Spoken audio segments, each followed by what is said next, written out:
Tony Palladino and Tim Groenewald became the first Derbyshire bowlers since 1999 to both take 5 wickets in an innings, as they gave their side a first innings lead over Somerset on another rain-affected LV County Championship day in Derby.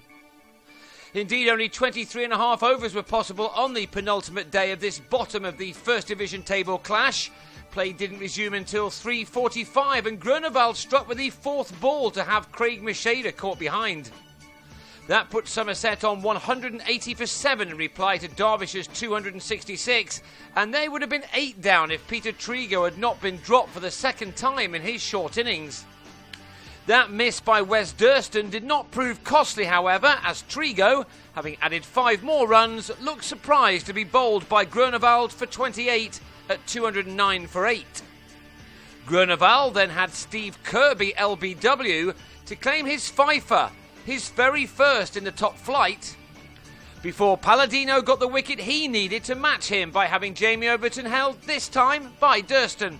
Palladino ended with 5 for 97, his best of the summer, and Groenewald 5 for 30 as they became the first Derbyshire pair to grab 5 each since Andrew Harris and Paul Aldred did it against Somerset back at the end of the last century. The visitors had been dismissed for 216 to give their hosts a 50-run advantage, but Derbyshire had added only 2 more to that when Chesney Hughes got a leading edge off Kirby to be held by Alfonso Thomas off the first ball the batsman received. Even though a lot of time has been lost in this match, you still get the feeling that a result is possible with the pitch producing bounce like this.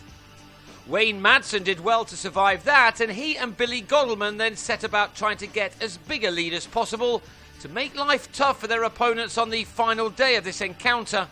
In the next 8 overs, these two took that lead to 84 as they tried to press on against one of the other sides in the top flight who've not tasted a victory in the LV County Championship this summer.